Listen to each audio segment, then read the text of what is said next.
मेरा नाम डॉक्टर हिमांशी है और एक दिन मैं अपने हॉस्पिटल केबिन में बैठी थी कि मुझे बाहर किसी शोर की आवाज़ सुनाई दी। मैंने बाहर आकर देखा तो एक लड़की मेरी असिस्टेंट से डर गई थी। उसने अपना चेहरा मास्क से ढक रखा था। वह उससे कह रही थी कि मुझे डॉक्टर हिमांशी से मिलना है। मैंने अपनी असिस्टेंट से कहा, इसे 2 मिनट के लिए मेरे केबिन में भेज दो। वह लड़की मेरे केबिन में आई। उसकी बोली भाषा से तो वह पढ़ी लिखी लग रही थी।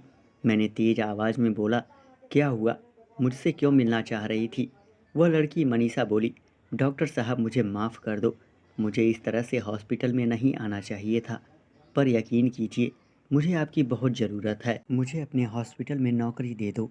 यह सुनते ही डॉक्टर हिमांशी सोच में पड़ गई और बोली, मैं आपको ऐसे कैसे नौकरी दे दूँ? मैं तो आपको जानती भी नहीं। हमारे हॉस्पिटल में औरतों का ज़्यादा इलाज होता है, मैं आप पर कैसे भरोसा कर सकती हूँ? इतना सुनकर वह खामोश हो गई और मायूस होकर जाने लगी।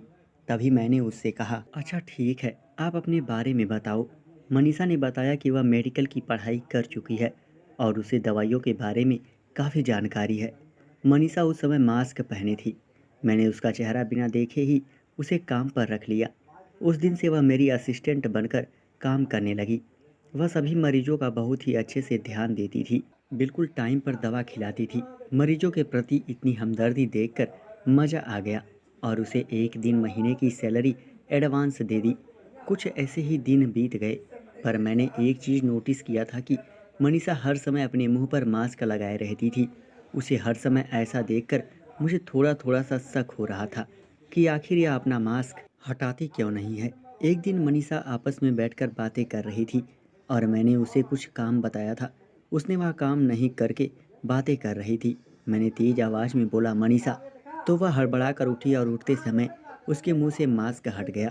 उसका असली चेहरा देखकर मेरे पैरों तले से ज़मीन खिसक गई, क्योंकि उसके चेहरे पे। दोस्तों, चैनल को सब्सक्राइब करें और हिलाते रहें। Thank you.